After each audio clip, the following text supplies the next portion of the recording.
Oi, paz. Deus abençoe sua vida. Hoje é o nosso quinto dia. Estamos no quinto capítulo. 5 dias de uma caminhada especial e de crescimento. É assim que eu faço a leitura desses 5 dias. Tenho recebido muitos testemunhos. As pessoas têm partilhado o quanto esse tempo tem sido precioso. Se você puder fazer isso, faça. Poste na sua rede social, me marque o Instagram da comunidade. Isso é muito importante, gente. A gente precisa ser inspiração para outras pessoas. Quantas pessoas que estão em busca de um propósito, né? E uma simples postagem que a gente faz pode inspirar alguém a conhecer o seu propósito de vida. E isso pode mudar a vida dessa pessoa, né? Então faça isso se você puder. Agradeça a Deus porque tem sido de fato um tempo de muito crescimento. E vamos lá, hoje é o nosso quinto dia, quinto capítulo. Nós estamos lendo o livro do pastor Rick Warren, Uma Vida com Propósito. E o quinto capítulo fala sobre enxergar a vida do ponto de vista de Deus. Precisamos disso, enxergar a vida não sob a nossa expectativa, mas sob a expectativa do Senhor, né? O apóstolo Tiago ele faz essa pergunta: que é a sua vida? O pastor Rick Warren traz no início uma frase da Anaïs Nin, que diz que nós não vemos as coisas como são, mas como nós somos. E isso é uma verdade. É por isso que aquilo que a gente está enxergando da vida pode estar meio obtuso, está meio nebuloso, porque o nosso coração pode estar nebuloso. Até a forma que nós enxergamos o Senhor, pode estar um pouco nebuloso e comprometido, né? O pastor Rick Warren ele começa o capítulo dizendo que o modo de você definir a vida determina o seu destino. O modo de você definir a vida determina o seu destino. Sua perspectiva irá influenciar o modo de você investir seu tempo, gastar seu dinheiro, usar seus talentos e valorizar seus relacionamentos. Tudo é resumido pelo nosso jeito de enxergar a vida. O Senhor Jesus, como parte do Sermão da Montanha, quando ele trata da visão da vida, ele diz que os nossos olhos são a candeia do corpo, né? E ele diz que se os nossos olhos forem bons, todo o nosso corpo será repleto de luz. Mas se os nossos olhos forem maus, todo o nosso corpo será repleto de trevas.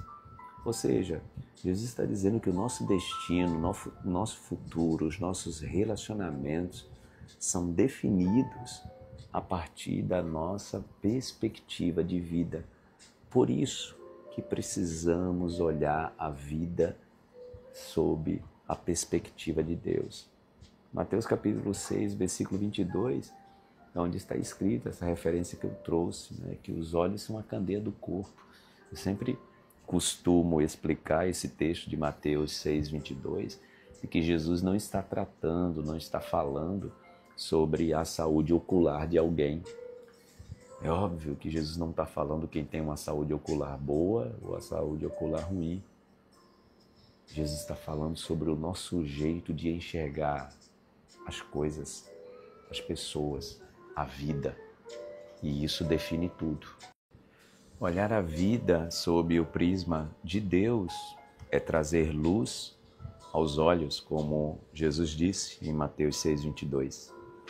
E aí o corpo todo é iluminado.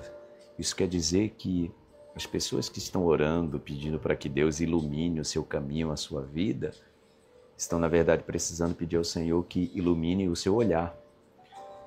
E isso define também o que guia a sua vida. No capítulo anterior, a gente falou sobre algumas coisas que podem guiar a vida das pessoas, o medo, a culpa, a aprovação dos outros. Tudo isso, penso que é definido a partir do olhar que a pessoa tem de si mesmo, da sua vida e das outras pessoas. Por isso que nesse capítulo, o pastor Rick Warren diz que a nossa vida precisa ser definida, precisa ser enxergada sob o ponto de vista de Deus. E a pergunta que a gente precisa fazer é: qual é a visão que eu tenho da vida? E isso não é estabelecido por um momento que a gente vive, né? Porque às vezes nós teremos momentos tristes, adversos, mas essa não é a nossa visão. Aquele é só um momento. A nossa visão em Deus é mais ampla. E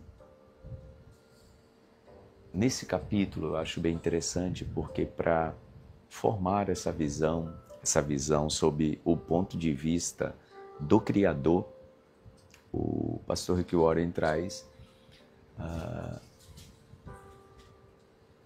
alguns aspectos dessa visão, né? Primeiro é a gente entender que a vida na Terra é um teste. A gente falou isso, né, nos capítulos anteriores, quando tratamos sobre a eternidade, de que a nossa vida não se encerra em 8, 9, 10 décadas. Nossa vida é uma eternidade. Então precisamos entender, e essa precisa ser a nossa visão, de que a vida é um teste. Aliás, andar com Deus sempre é um teste. Todas as pessoas que andam com Deus sempre estão sendo testadas. É como se Deus, para nos promover, para nos colocar em outro nível, nos colocar em outro patamar, Ele sempre aplicasse um teste e observasse a gente meio que pensando: deixa eu ver como ela vai se comportar, como ele vai se comportar, para ver se merece esse lugar que eu vou colocá-lo, Eu sempre lembro de Abraão, né?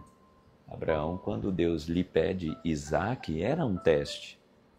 Costumo dizer que Deus não queria de fato que Abraão sacrificasse Isaque, mas Deus estava vendo, deixa eu ver até onde ele vai. Sempre foi assim com Jacó, com Isaque, com todos os heróis da Bíblia. O Senhor sempre trazendo a sua provisão, a largueza, a prosperidade depois de um teste. Observe se nas histórias, né, de grandes milagres não foi assim sempre. Pois é um teste. Alguns são aprovados, outros são reprovados nestes testes.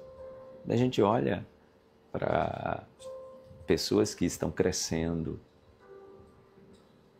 em conhecimento, financeiramente, em relacionamento, essas pessoas também estão sendo testadas. E Deus usa isso para nos promover ou para mostrar o nosso caráter. O interessante é que a gente não consegue conhecer todos os testes que Deus vai aplicar. O pastor Rick Warren traz isso, né? Ele diz: não conhecemos todos os testes que Deus vai aplicar, mas podemos prever alguns deles, baseados na Bíblia.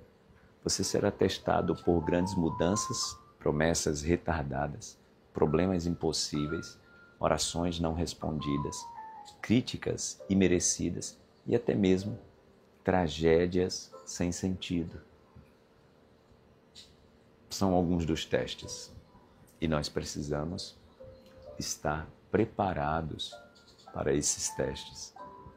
Ele conclui, o pastor Rick Warren diz que um teste muito importante é verificar qual a sua atitude quando você não consegue sentir a presença de Deus em sua vida. Sabia que vai ter momentos? Vai ter momentos que a gente não vai sentir a presença de Deus, né? Não vai ter vento, não vai ter som, não vai ter sensação, porque às vezes a gente acha que o Espírito Santo só está agindo, Deus só está agindo quando a gente tem sensações, né? Eu, aliás, penso que os momentos que a gente mais cresce é quando a gente não tem nenhuma sensação na experiência. É nesse momento que Deus está mais presente. Aliás, Quando Deus se revela a Elias, foi quando o som, o barulho, as sensações dos sentidos de Elias não aconteceu. Aí Deus então falou com ele. É isso, gente. São os testes. E nós precisamos estar cada vez mais comprometidos em entender que o nosso relacionamento com Deus é resultado de testes. É a nossa visão. Todo tempo a nossa visão sendo apurada, sendo testada. E é assim que Deus vai nos promovendo, é assim que Ele vai nos levando de nível após nível. Amém? Que você esteja passando nos testes, que eu esteja passando nos testes. E essa é a minha oração. E convido você a orar. E como tenho dito, esse tempo de devocional é apenas também uma motivação para você passar um tempo maior conversando com Deus e alongando o seu período devocional. Vamos orar? Obrigado, meu Deus. Te agradeço por esse tempo precioso e pelos testes, mesmo aqueles desconfortáveis testes que o Senhor nos permite viver. São eles que têm nos promovido, têm nos dado autoridade, têm nos feito ter autoridade para ensinar outras pessoas. Nos ajude para que a gente seja aprovado nesses testes e que tudo isso glorifique o Teu nome. Essa é a minha oração, no nome de Jesus. Amém. Deus abençoe sua vida e a minha oração é essa, que você esteja passando nos testes e a sua visão esteja sob o prisma de Deus. Um abraço, até amanhã, gente. Deus abençoe vocês.